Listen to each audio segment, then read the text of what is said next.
Meus irmãos, a graça e a paz do Senhor Jesus. Amém. Muito bom, mais uma quarta, graças a Deus, estar aqui com os irmãos. Hoje acompanhado também com a minha família, graças a Deus.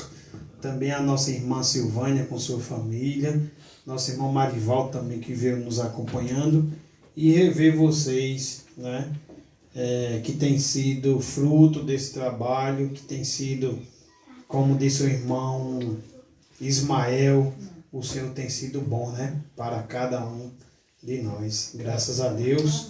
E nesta noite a gente quer agradecer a Deus pelo Dia das Mães, comemorar o Dia das Mães, por cada mãe aqui presente. Agradecer a Deus pelos filhos, agradecer a Deus pelos pais, né? Então hoje teremos uma mensagem aqui para a família, né? Já tiramos algumas fotos ali no painel, mas quando terminar o culto você fica à vontade para tirar mais fotos, tá certo? E nesta noite viemos aqui louvar a Deus, agradecer a Deus pela mãe, pelo Dia das Mães, pela família no geral, amém? Amém. Então convido você a abrir a palavra do Senhor no livro de Marcos, capítulo 7.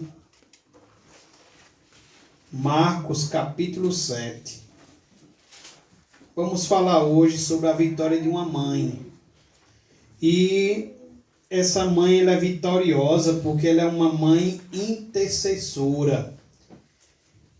E vamos ver nessa noite o que é que ela faz na hora da sua aflição.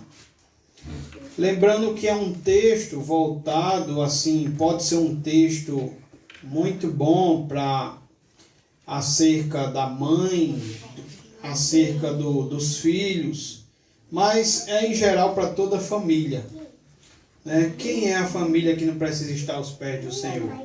Nossos filhos precisam estar onde? Aos pés do Senhor, né? As mães precisam estar onde? Aos pés do Senhor. Os pais precisam estar onde? Aos pés do Senhor. A própria palavra do Senhor disse: Deus não edificar a casa, em vão trabalha os que edificam, né? Então, Marcos capítulo 7, a gente vai ver a história da mulher Ciro Fenícia. Marcos capítulo 7, Ciro Fenícia, a mulher Ciro Fenícia. E a nossa mensagem dessa noite é a vitória de uma mãe intercessora.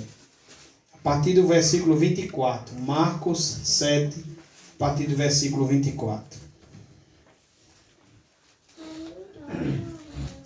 Amém, meus irmãos? Amém. Diz assim a palavra do Senhor: levantando-se, partiu dali para as terras de Tiro e Sidom. Tendo entrado numa casa, queria que ninguém o soubesse. No entanto, não pôde ocultar-se, porque uma mulher cuja filhinha estava possessa de espírito imundo, tendo ouvido a respeito dele, veio e prostrou-se-lhe aos pés. Esta mulher era grega, de origem Ciro-fenícia, e rogava-lhe que expelisse de sua filha o demônio. Mas Jesus lhe disse: deixa primeiro que se fartem os filhos, porque não é bom tomar o pão dos filhos e lançá-lo aos cachorrinhos. Ela, porém, lhe respondeu: sim, Senhor, mas os cachorrinhos debaixo da mesa comem das migalhas das crianças. Então lhe disse: por causa desta palavra, podes ir, o demônio já saiu de tua filha.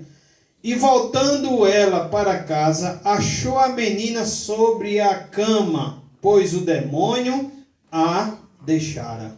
Amém? Amém. Pai querido, nos traz, Senhor, as lições que o Senhor quer nos ensinar nesta noite. Trata com cada um de nós, com a mãe, com o pai, com os filhos. Senhor, o teu nome ele seja louvado, teu nome seja exaltado, teu nome seja glorificado. A tua igreja, a família, Senhor, seja edificada. Te oramos, te pedimos, no nome de Jesus. Amém. Então, meus irmãos, esse texto, ele traz para nós, acerca pelo menos na introdução, podemos destacar aqui três coisas. Em primeiro lugar, Jesus ele está em território gentil. Veja que o texto ele nos faz questão de falar que Jesus se levantou, Jesus já vinha de um outro lugar, e Jesus partiu dali, e o texto faz questão de registrar que partiu dali para onde? Para as terras de Tiro e Sidom. O texto quer nos mostrar alguma coisa. O que era a terra de Tiro e Sidom? O texto nos faz questão de dizer que essa mulher era grega, de origem sírio-fenícia. Então, meus irmãos, em primeiro lugar, podemos dizer aqui à guisa de introdução, que a cidade de Tiro, a cidade de Tiro, onde a Bíblia faz questão de registrar o nome da cidade, de citar a cidade, para a gente ver aonde Jesus está indo e para que a gente possa entender quem era essa mulher, se ela tinha fé, se não tinha, como é que era considerado essa terra. Então essa terra, a cidade de Tiro, é sinônimo de paganismo. Então Jesus está indo para um lugar, certamente querendo descansar, porque sabemos que Jesus era Deus, mas também 100% homem. Ele está cansado, ele vai para um lugar, tentar se ocultar, tentar descansar, e ele vai para um lugar onde era considerada a cidade de pagãos, cidade que tem sinônimo de paganismo. Era uma cidade mal afamada desde os tempos do Antigo Testamento, já que dessa região também vinha a rainha Jezabel, que seduziu Israel para a idolatria. Então era um local pagão, um local de idolatria, um local considerado pelos judeus que seus habitantes eram impuros. Lembrando que eu não estou dizendo aqui que você poderia pensar por que Jesus vai para esse lugar, né? E a gente sabe que Jesus muitas vezes ele sentou e ele entrou na casa de pecadores e de publicanos, e que algumas vezes foi até criticado, foi zombado, foi reclamado por que ele estava entrando, por que ele estava entrando na casa de gentios e publicanos, por que ele estava sentando com pecadores. Mas lembre que Jesus não pecou, era 100% Deus, mas 100% homem diferente de mim e de você, era um ente santo, homem que viveu aqui na terra, viveu de modo digno de morrer no nosso lugar, porque não pecou, né? A Bíblia diz que ele viveu uma vida perfeita, em tudo foi tentado, mas não pecou, né? E lembrando que Jesus ele sentava nesses lugares e ele entrava nesses lugares porque ele também veio. Ele veio para quê? Para salvar os perdidos. Ele veio para salvar os doentes. Jesus nunca entrou na casa de pecadores, na casa de publicanos, para fazer o que eles faziam. Jesus entrou e transformava. Amém, irmãos? Então Jesus não está indo aqui para pecar, ele nunca pecou. Nunca pecou.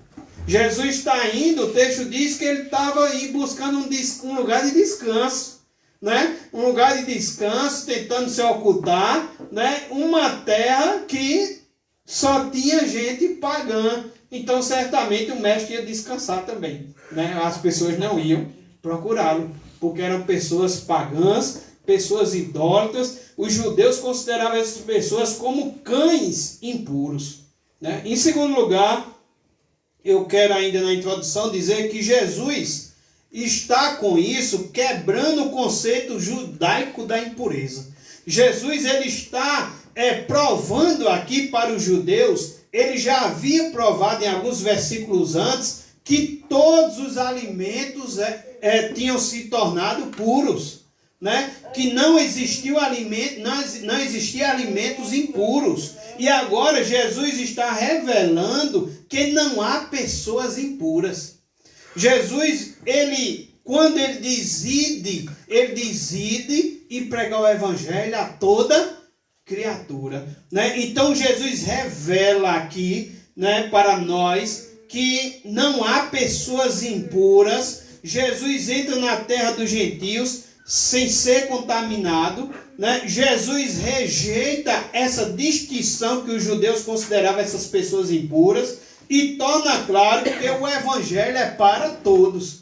É verdade que a Bíblia diz que todos nós pecamos, todos nós estamos afastados de Deus, todos nós estamos mortos nos nossos delitos e pecados, debaixo da ira de Deus, andando segundo o curso desse mundo, segundo a potestade do ar, que é Satanás, andando segundo nossas inclinações, e éramos por natureza filhos da ira, né? Desobedientes, né? Fazendo o que não agrada ao Senhor, andando sem Cristo e se estamos andando sem Cristo, estamos andando sem Deus, a Bíblia vai dizer. Inimigos da cruz. Mas o que Jesus está quebrando aqui é aquele conceito que os judeus, olha, essa terra, ninguém entra nessa terra, porque essa terra é terra de cães impuros, é terra de pessoas impuras. Jesus entra, porque Jesus veio salvar os perdidos, volta a dizer. Então, Jesus, porque, meus irmãos, o Evangelho é para todos, e a base para ser aceito por Deus não é uma questão de antecedentes étnicos, mas, meus irmãos, a base de ter um relacionamento com Deus não é ser branco, não é se é preto, não é se é pobre, não é se é rico. A base de ter um relacionamento com Deus é Jesus Cristo. Amém, irmãos? Então, Jesus rejeita essa distinção e torna claro que o Evangelho é para todos. Jesus vai àquela cidade. Em terceiro lugar, a gente também observa que temos uma mãe aqui aflita. E eu quero dizer nesta noite que quem sabe você como mãe esteja aflita. Quem sabe por algum problema com o filho, com a filha, ou quem sabe eu posso estender isso e dizer, quem sabe você está passando por uma luta com seu esposo. Quem sabe você que é homem esteja passando por uma luta financeira na sua casa e está sendo, quem sabe, muito difícil para você. Então, isso se aplica a toda a família, não somente a essa mãe. Temos uma mãe aflita, mas quem é que não é aqui, quem sabe, ansioso? Quem é que aqui pode dizer que não passa por luta ou que, quem sabe, já esteja passando por ela? Não é? Então, temos aqui uma mulher aflita, uma mãe aflita. Esse texto mostra que a aflição dessa mulher, né, vamos ver daqui a pouco, que a sua filhinha está horrivelmente endemoniada. Essa é a aflição da mãe. Quem sabe não seja a sua aflição, mas quem sabe você esteja passando por outro tipo de aflição. E você vai poder aprender também com essa mulher nessa noite. Esse texto nos mostra uma mãe aflita, mas essa mãe ela é aflita, mas ela não se afasta do Senhor. Ela está aos pés do Salvador. Você está aflito nesta noite? Essa mãe, embora de uma terra gentia, embora de uma terra considerada de cães impuros, de uma terra idólatra, de uma terra pagã, essa mãe ela tem uma grande fé. Embora essa mãe chega muito abatida, muito abalada, essa mãe sai vitoriosa. Isso porque a fé vem da graça divina e não da família que se tem. Isso é uma grande lição para nós. A fé é dom de Deus, é da graça divina. Isso não depende do tipo de família que temos. Se é família A, se é família B, se somos ricos, se somos pobres, se somos brancos, se somos pretos. Isso é graça de Deus. Vem fé de um lugar que ninguém esperava. Vem fé de um lugar onde os judeus rejeitavam.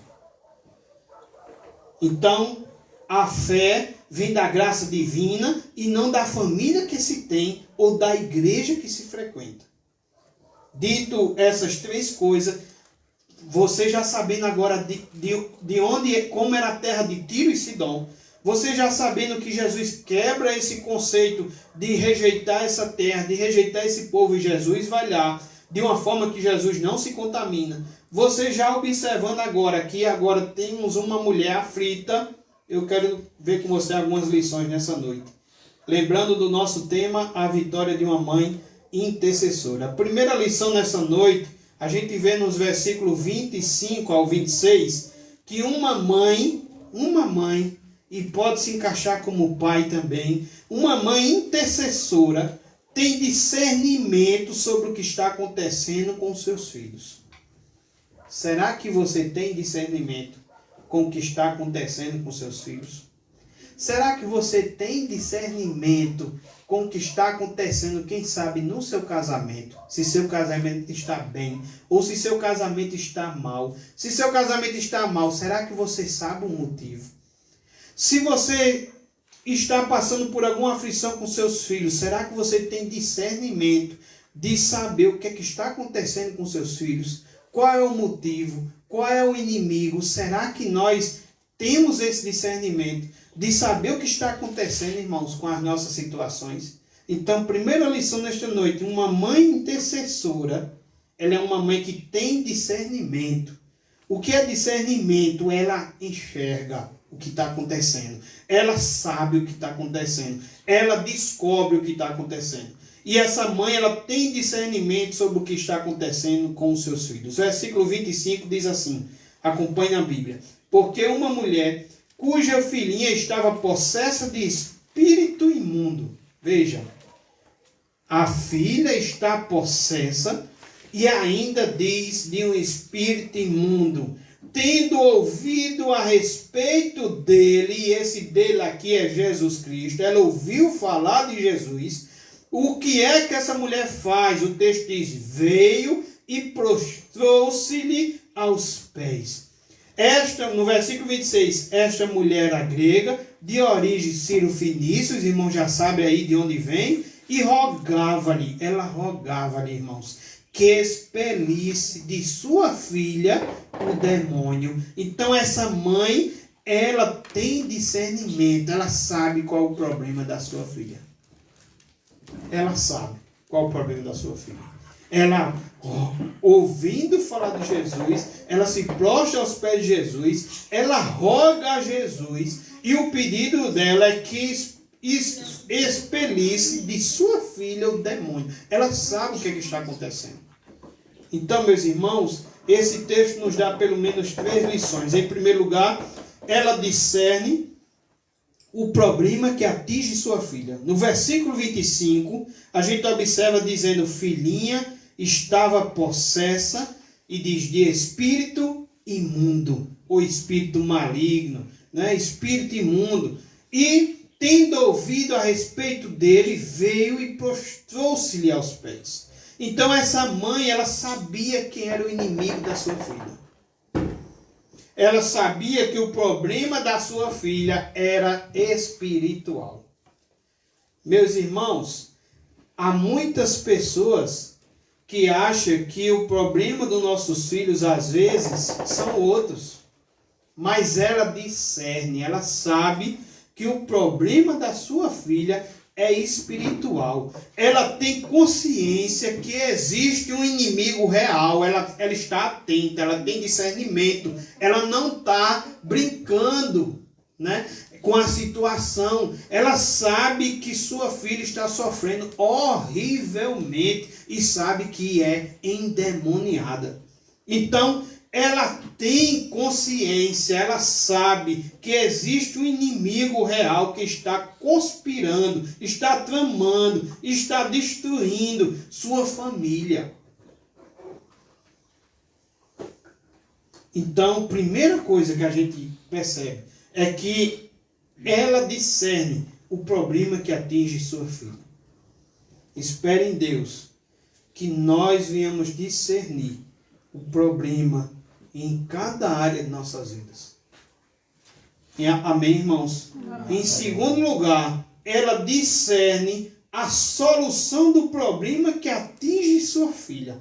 Preste atenção, meus irmãos, nesse texto, no versículo 26, diz que essa mulher, sendo grega, de origem cirofenícia, o que é que essa mulher faz, meus irmãos? Essa mulher, será que ela era uma mulher que orava e deixou de orar? Será que era uma mulher que ia para a igreja e está aflita, deixa de ir para a igreja? Ela está com problema e será que ela está atordoada, não sabe o que está acontecendo? Deixa a sua leitura bíblica, abandona a armadura de Deus. Será que ela faz isso? Não. O texto nos deixa claro que ela, ouvindo falar sobre ele, né? O texto diz no versículo 25, prostrou-se-lhe aos pés. E no 26 diz, rogava-lhe. O que é rogava-lhe? É clamar ao Senhor, é pedir ao Senhor, pedir socorro ao Senhor. E ela rogava-lhe, esse lhe aqui sabemos que é a Jesus, que expelisse o quê? De sua filha, o demônio. Essa mulher, ela tem discernimento que o seu problema, o problema da sua filha é espiritual. E se é espiritual, ela sabe qual é também a solução. Oh, meus irmãos, se a gente tivesse esse discernimento muitas vezes, de saber onde está o nosso problema e ter a convicção onde está a solução, irmãos. Porque às vezes, até sabemos identificar onde está o problema, mas parece que estamos buscando outro tipo de solução para o problema. E aqui, essa mãe percebe o problema da sua filha, e ela percebe que o problema da sua filha, um problema espiritual, ele não pode ser solucionado se não for em Jesus. Uma mãe intercessora tem discernimento sobre o que está acontecendo com seus filhos. Ela sabe o que é que está atingindo sua filha. Ela tem discernimento de onde vai buscar a solução para socorrer a sua filha. O problema da sua filha não era simplesmente a questão de mudar de escola, de mudar de cidade, de mudar de família, ou a questão de ter, quem sabe, mais conforto. Isso eu sempre digo, às vezes, nos encontros que a gente se reúne como casais, né, no jantar de casais. Às vezes eu cito isso. Eu tenho um exemplo de casais que pensavam que ia mudar a situação mudando de casa. Eu tenho exemplos de casais que pensavam que ia mudar de situação mudando de imóveis. E eu tenho um exemplo de casais que mudaram de casa e quase que o homem mata a mulher porque para essa nova casa tinha um degrau muito alto e empurrou a mulher no degrau. Onde estamos buscando a solução do nosso problema? A mesma coisa. Às vezes dizemos, meu filho está com problema na escola, ou minha filha está com problema na escola. Quem sabe se eu mudasse de escola? Quem sabe se a gente mudasse de cidade? Quem sabe se a gente mudasse de família? Ah, se meu marido fosse outro? Ah, se minha esposa fosse outra? Ah, se a gente tivesse mais dinheiro? Engraçado que a solução é buscada em tantas outras coisas. Mas essa mulher, ela roga a Jesus. Ela já tinha buscado certamente também ajuda em todas as outras fontes, mas ela agora sabe que só Jesus pode libertar a sua filha. E o que é que ela faz? Ela vai a Jesus. Ela vai a Jesus e no versículo 25 a gente observa que ela o chama de filho de Davi. Filho de Davi é um título de quem fazia milagres e sabemos que faz. Depois de chamá-lo de filho de Davi, ela chama de Senhor. Finalmente, ela se ajoelha. O versículo 25 diz, veio e prostrou-se-lhe aos pés. Então essa mulher, ela começa clamando e termina adorando. Essa mulher, ela não começa murmurando e termina abandonando a igreja. Ela não começa murmurando e termina deixando de orar. Ela não começa murmurando e termina deixando de ler a Bíblia. Não. Isso é fazer tudo ao contrário. Essa mulher, ela começa clamando. Senhor, socorre-me. Essa mulher, ela termina adorando. Essa mulher, ela começa atrás de Jesus. Essa mulher termina aos pés de Jesus. Em terceiro lugar, ela discerne que pode clamar a favor da sua filha. Meus irmãos, a gente pode observar aqui qual é a situação que você está passando que você não pode clamar ao Senhor. Qual é a situação que é difícil para o Senhor? Qual é a situação que você acha que não tem jeito? Muitas coisas podem sair do nosso controle, mas nada sai do controle do Senhor. Nada sai do controle do Senhor. O Senhor, meus irmãos, Ele ri das impossibilidades. Jesus, quando vai à casa de Jairo, encontra pessoas no caminho que diz: por que tu perturba o mestre? Tua filha está morta. Jesus chega na casa de Jairo. Está um grande pranto. Enquanto isso, outros morrem de rir, porque Jesus diz que a menina não está morta, mas está dormindo. E Jesus vai dar vida àquela menina. O texto diz que o espírito voltou à menina. Enquanto o povo ri de Deus, ou enquanto o povo acha que pode rir de Deus, enquanto o povo acha que tem causas perdidas, causas impossíveis, temos um Deus que ri das impossibilidades. Essa mulher, ela sabe que pode clamar a favor da sua filha. Minha oração nesta noite, meus irmãos, é que o que esteja lhe afligindo, o que lhe esteja deixando você perturbado, é que você tenha a convicção, tenha o discernimento que você pode clamar ao Senhor por isso. A necessidade, uma outra coisa que a gente observa aqui, é que a necessidade nos faz orar por nós mesmos, não é assim? Quando a gente está passando por uma necessidade, a gente acaba orando por nós mesmos. Mas o que a gente observa aqui é que o amor nos faz orar pelos outros. Essa mãe, ela vê a terrível condição da sua filha, e ela viu o poder de Jesus para libertá-la. E ela clama com intensidade e com perseverança. Ela percebe que nenhum ensino alcançaria a sua mente e nenhuma medicina poderia sarar o seu corpo. Então ela orou por uma pessoa que não tinha condições de orar por si mesmo. O que faz isso? O amor.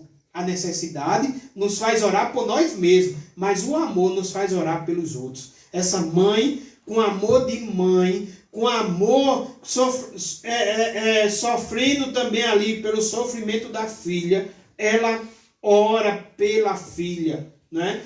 Então, meus irmãos, essa mãe, ela percebe que sua filha não tem condições de orar nem por si mesma, e ela não descansa de orar, de perseverar até que tenha sua oração respondida.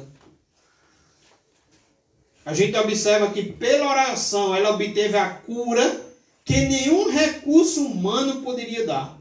Pela oração da mãe, a filha foi curada. Aquela menina, você observa no texto que aquela menina não falou nenhuma palavra ao Senhor. Mas aquela menina teve uma mãe que falou por ela e ela foi liberta.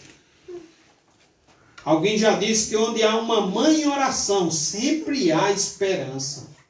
Aquela mãe não podia dar à sua filha um novo coração, mas poderia pedir a quem podia fazer esse milagre. Não podemos, irmãos, dar aos nossos filhos a vida eterna, mas podemos orar por eles para que se convertam. Então, essa mãe vitoriosa, essa mãe intercessora, ela tem discernimento sobre o que está acontecendo com seus filhos. Ela sabe qual é o problema que aflige sua filha, ela sabe onde está a solução do problema, e a gente viu que é em Jesus Cristo. E essa mãe sabe que o seu problema é muito pequenininho para o tamanho do seu Deus.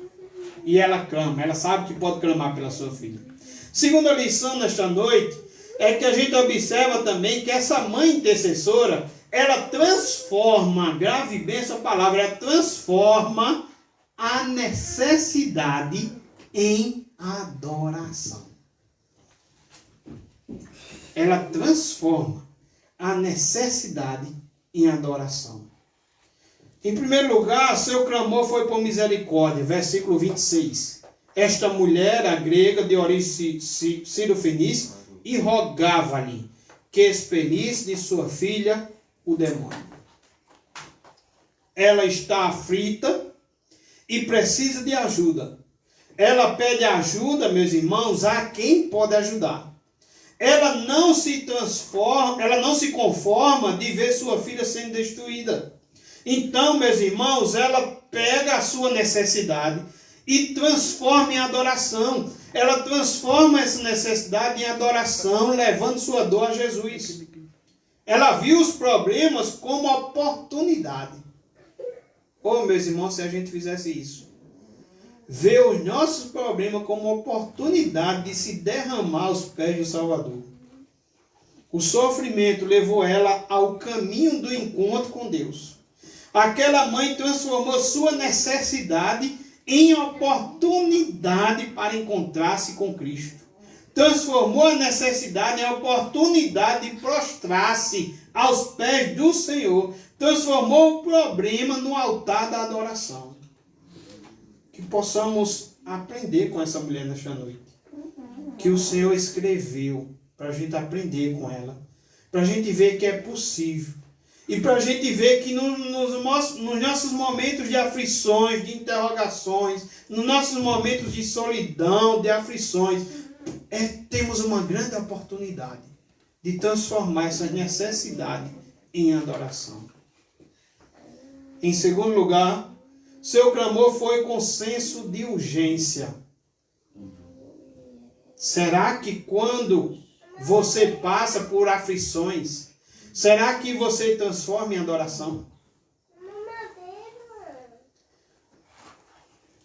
Ou nos intrigamos das coisas de Deus, nos intrigamos da igreja e dizemos, ó pastor, deixa eu aqui sozinha, eu não quero nada agora, eu não quero ir para o culto, eu não estou bem, eu estou com luta, o Senhor não sabe a minha dor, o Senhor não me entende, Deus me entende.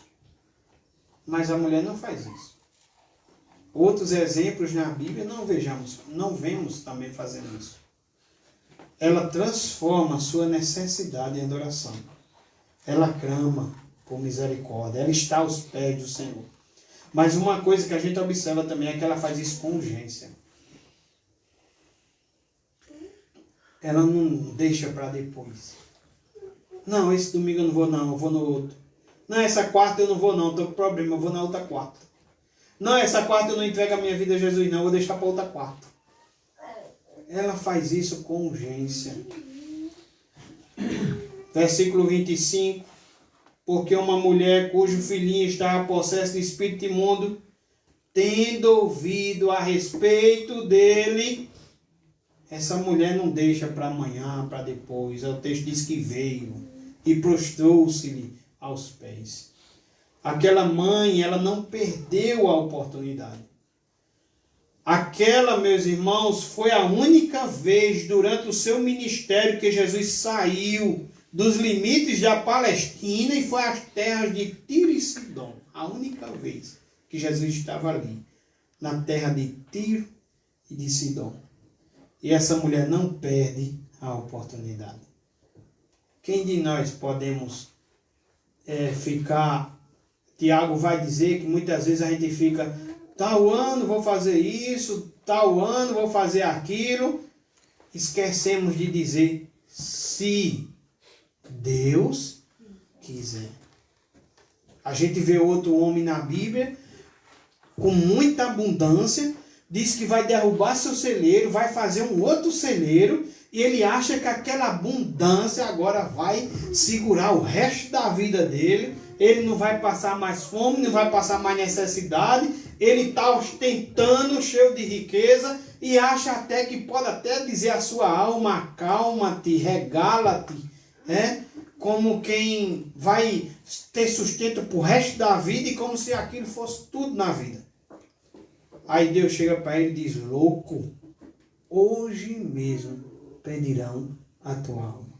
Então, aquele homem, ele não ia chegar nem no outro dia. Quanto mais gozar daquela abundância de colheita que ele tinha colhido.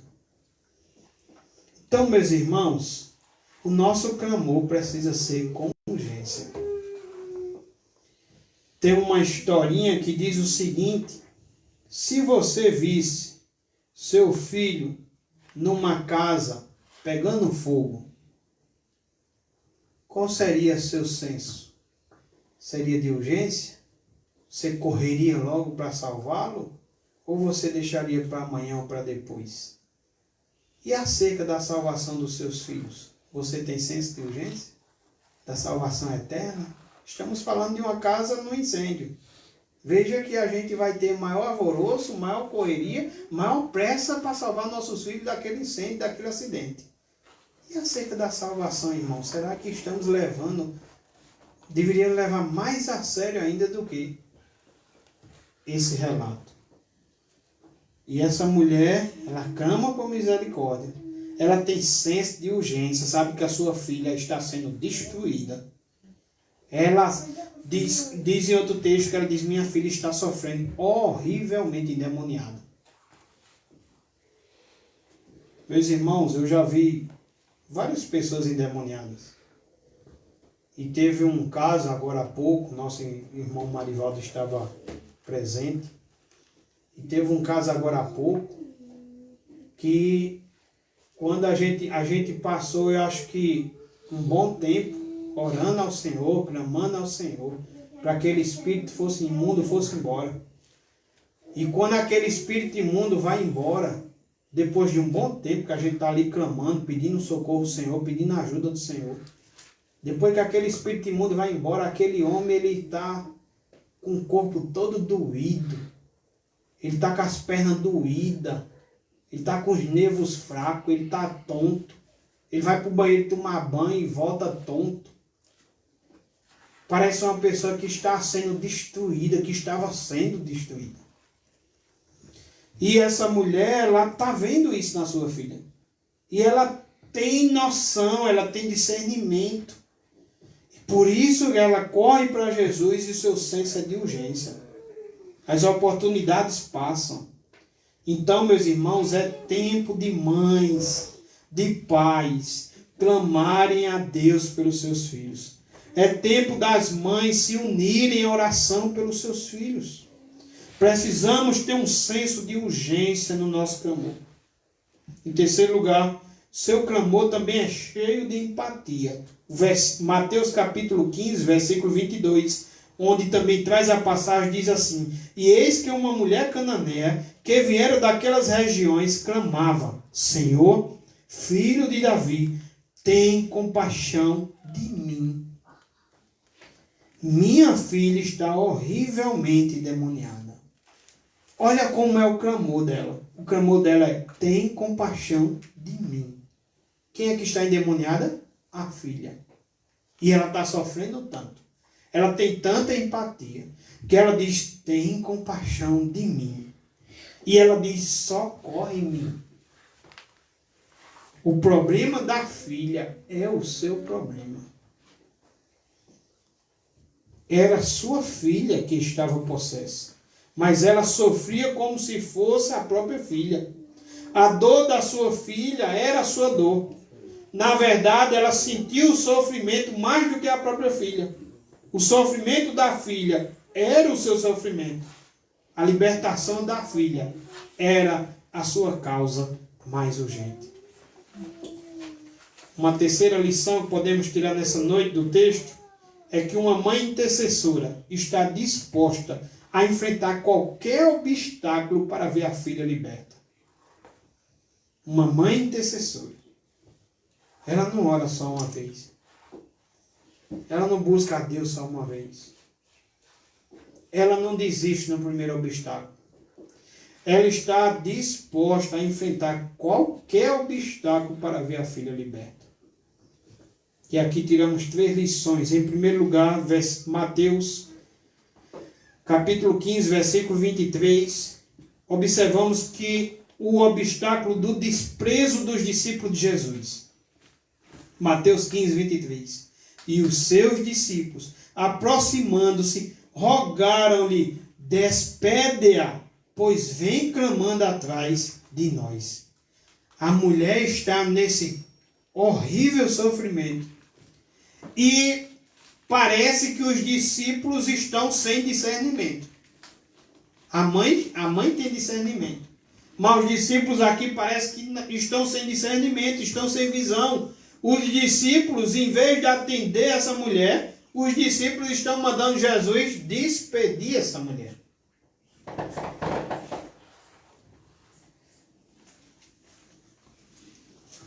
Aí eu meditava aqui e eu pensava,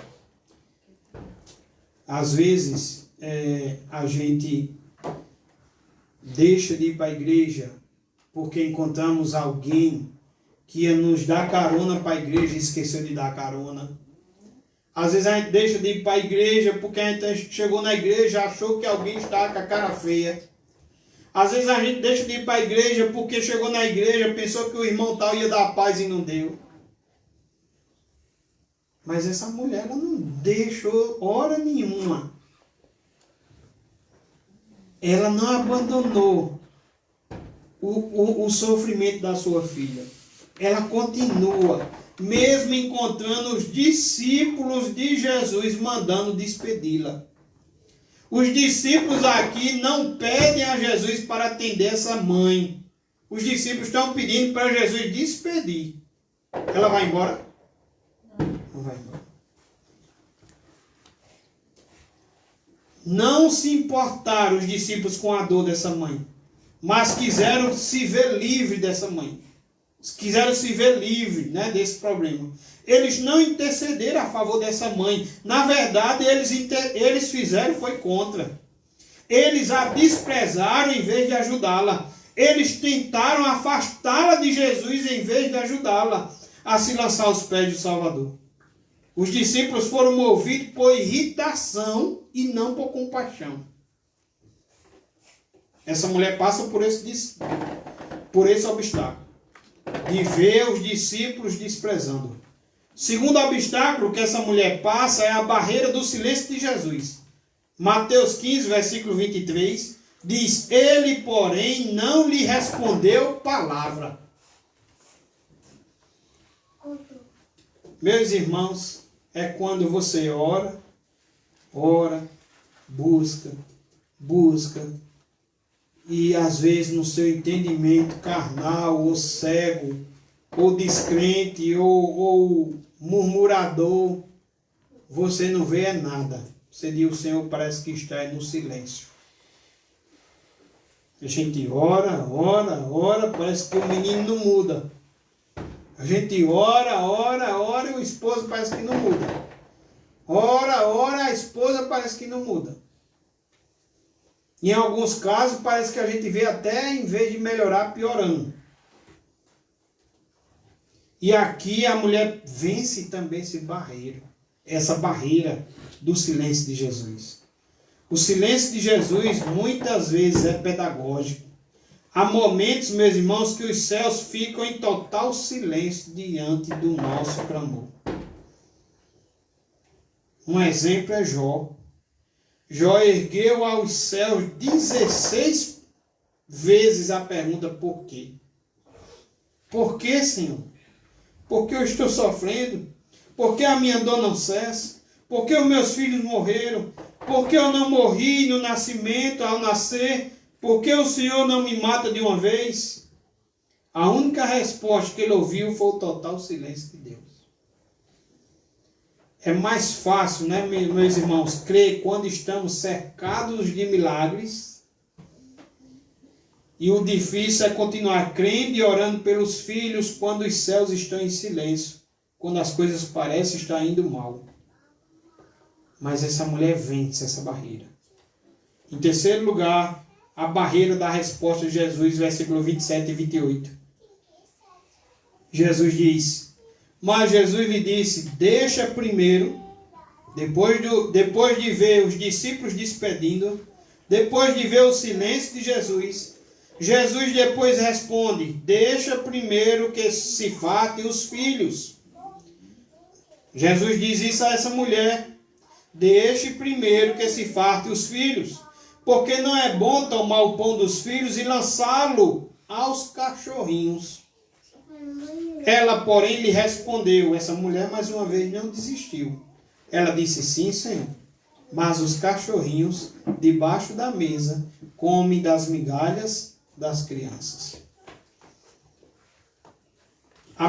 a metodologia aqui de Jesus para despertar no coração dessa mulher uma fé vigorosa foi variada. Podemos, por exemplo, dizer em Mateus 15, 24, quando Jesus diz: não fui enviado senão as ovelhas perdidas da casa de Israel. Foram palavras aqui desanimadoras.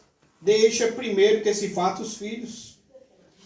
Mas ela, porém, em vez de sair desiludida e revoltada por causa da sua nacionalidade e educação pagã, essa mulher, o texto diz que veio e adorou, dizendo: Senhor, socorre-me. Em vez de desistir de sua causa, ela adora e ora. Esse ato revela nessa mulher humildade, revela nessa mulher reverência, revela nessa mulher submissão. Jesus, com essas palavras, está dizendo à mulher que os judeus eram os primeiros a terem a oportunidade de aceitá-lo como Messias. Assim, Jesus não está rejeitando essa mulher, mas testando sua fé e revelando que a fé está disponível para todas as raças e nacionalidades. Outra coisa que a gente observa é quando ele diz: não é bom tomar o pão dos filhos e lançá-los aos cachorrinhos. O diminutivo aqui sugere, alguns teólogos vão dizer, sugere que a referência aos cachorrinhos eram os cachorrinhos que eram guardados como animais de estimação. Um outro teólogo, ele diz que Jesus está aqui abrindo lentamente a porta. Jesus não está dizendo que não vai atender. Ele está lentamente abrindo a porta ao dizer: deixa primeiro que se fartem os filhos. E ele está pelo menos dizendo para essa mulher sofrida que Deus não deixou de olhar para os gentios. Essa mãe, meus irmãos, longe de ficar magoada com a comparação, transformou a palavra de aparente reprovação, cachorrinhos, numa razão para otimismo. E por meio disso, uma grande derrota tornou-se uma vitória brilhante. Ela busca o milagre da libertação da filha, ainda que isso represente apenas migalhas da graça. Última lição nesta noite é que uma mãe intercessora triunfa pela fé e toma posse da vitória dos filhos. Versículo 29. Então lhe disse: por causa desta palavra, podes ir. O demônio já saiu de tua filha. Versículo 30. Voltando ela para casa, achou a menina sobre a cama, pois o demônio a deixara. Aquilo que parecia ser impossível se tornou o quê? Possível aos pés de Jesus. Jesus, podemos observar duas coisas aqui. Em primeiro lugar, ele elogia a fé daquela mãe. Que você siga esses caminhos para que você receba a aprovação de Deus. Não siga seus caminhos na hora da aflição. Não siga seus desejos, seu coração. A Bíblia diz que seu coração é enganoso. Olhe para a Bíblia e observe homens de Deus e mulheres de Deus. O que é que fizeram na hora da aflição? O que é que fizeram na hora da angústia? Faça o mesmo. Porque, meus irmãos, quando a fé honra a Deus, Deus honra a fé. A mulher Ciro-Fenícia não apenas teve seu pedido atendido, mas teve também sua fé elogiada. Jesus ali não atendeu apenas o pedido de expulsar o demônio da menina, mas elogiou a fé da sua mãe. Não apenas a filha foi liberta, mas a mãe também foi elogiada pela sua perseverança e fé aos pés de Jesus. A gente sempre observa que às vezes a gente vai buscar uma bênção e volta com duas. A palavra do Senhor mostra que ele faz muito mais do que a gente pede, do que a gente imagina. Aquele homem paralítico que chega por cima do telhado, ele chega ali atrás de uma cura, e Jesus diz, perdoados estão os teus pecados. Depois o povo duvida e Jesus diz, pega teu leite e anda. Chega atrás de uma cura e sai com 2 curas. A gente vê essa mulher aqui, a filha sendo curada e a fé da mãe sendo elogiada. O que acontece, irmão, se fizermos o contrário? Não teremos o elogio do Senhor. Não teremos a libertação das nossas aflições, o sucesso, a vitória das nossas lutas. Não devemos também desistir dos nossos filhos. Devemos seguir esse exemplo e levá-los a Jesus. Alguém já disse que a fé ela é morta para a dúvida, surda para o desencorajamento, cega para as impossibilidades e não vê nada a não ser o sucesso em Deus.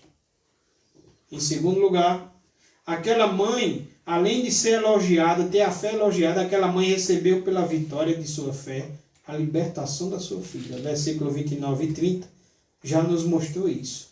Então lhe disse, por causa desta palavra, a palavra de quê? De fé da mãe. Me dá, Senhor, pelo menos migalhas da tua graça. Por causa desta palavra, podes ir.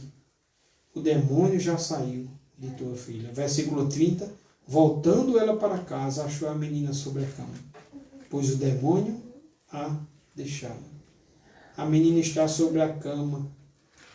A gente observa que ela com certeza estava sobre a cama, ou sentada, ou deitada, mas já mostra que as coisas estão no controle. Jesus disse, faça-se contigo como queres. E desde aquele momento, diz o texto de Mateus, sua filha ficou sã. A fé reverteu a situação. O pedido foi atendido.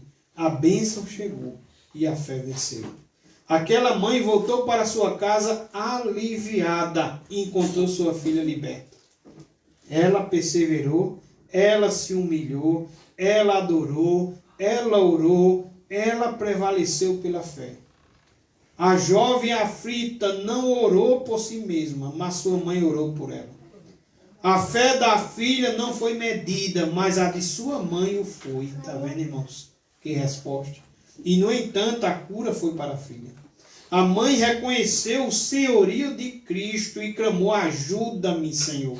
Ela confessou sua necessidade e confiou em Jesus, que Jesus poderia atendê-la, que Jesus poderia socorrê-la. Os pais que oram pelos filhos podem, meus irmãos, esperar a intervenção de Deus na vida de seus filhos. Quero concluir dizendo aos amados irmãos, lute pelos seus filhos, lute pela sua família, ore pelos seus filhos, ore pela sua família. Resista a qualquer obra do inimigo na vida de seus filhos. Não descanse até ver seus filhos nos caminhos do Senhor. Talvez alguns ainda estejam perdidos fora ou dentro da igreja. Mas derrame-se aos pés do Senhor. E não saia dos pés do Senhor até que você triunfe pela fé. Amém? Amém. Eu quero orar com você nesta noite. Baixe sua cabeça. Pai, nesta noite não é diferente, Senhor. O Senhor está aqui habitando em nós e o Senhor está no meio da tua igreja. Não é diferente, Senhor. Não há nada impossível para o Senhor. Queremos te apresentar nesse momento nossas aflições. Senhor, quem sabe nossos irmãos, nesse momento, Senhor, estão apresentando causas que há anos eles estão em oração. Há anos, ó Senhor, vem esperando uma resposta. Senhor, quem sabe alguns, ó Senhor, têm chorado, Senhor, por essas causas. Senhor, quem sabe alguns, Senhor, já não têm mais orado por alguma causa, Senhor. E nessa noite, o Senhor está fortalecendo para voltar a orar. Quem sabe, Senhor, nesta noite o Senhor corrigiu aqueles que no momento da aflição têm te abandonado, Senhor. No momento da aflição, Senhor, em vez de revestir da armadura, tem, Senhor, se isolado numa casa sozinho, Senhor. Senhor, coloco nesta noite, Senhor, juntamente aqui com a tua igreja, no nome de Jesus. Colocamos todas essas causas em tuas mãos. Nossos filhos, que às vezes não sabemos, Senhor, cuidar dos nossos filhos. Nossos filhos que às vezes falhamos no ensino. Senhor, queremos apresentar nossos filhos que muitas vezes são rebeldes ao Senhor. Queremos ao Senhor te apresentar nosso casamento. Senhor, o casamento aqui de cada um, Senhor, que talvez esteja precisando de uma restauração. Queremos te apresentar, Senhor, o coração de cada um aqui nesta noite, que o Senhor contempla e que o Senhor sonda, e que o Senhor tem visto, ó Senhor, a sua aflição. Responde-nos, ó Senhor, conforme a tua vontade. E te apresentamos, porque para o Senhor nada é impossível. O Senhor é o mesmo, ó Senhor, que ouve nesta noite o pedido de socorro de cada um aqui. Então, Senhor, restaura a saúde, restaura a área física, restaura, Senhor, a área espiritual, Senhor. Repreende, Senhor, as forças do maligno em nome de Jesus. Cura, Senhor, as áreas que estão precisando de cura, Senhor, e restaura aquelas que estão precisando de restauração. E que em tudo isso, Senhor, teu nome venha a ser louvado e glorificado, Senhor. Quem sabe, Senhor, alguém volte aqui para contar o testemunho, Senhor, da bênção recebida. Ou quem sabe, Senhor, essa bênção que às vezes desejamos não chegue, porque não é a tua vontade, mas que a gente confie, que a gente descanse e que a gente persevere, Senhor. Persevere, porque enquanto, ó Senhor, podemos clamar ao Senhor, há esperança, ó Senhor. Então, Senhor, colocamos essas causas em tuas mãos. Aqui dos nossos irmãos, dos irmãos de Umbuzeiro, do povo de Agudo, Senhor, do povo de Umbuzeiro, ou de qualquer pessoa que, quem sabe, esteja muito aflita e esteja assistindo essa live, Senhor. Colocamos em tuas mãos, porque para o Senhor nada é impossível. Que o Senhor restaure, que o Senhor dê força, dê ânimo e dê vigor. Te oramos, te pedimos, Pai, em nome de Jesus. Amém. Amém.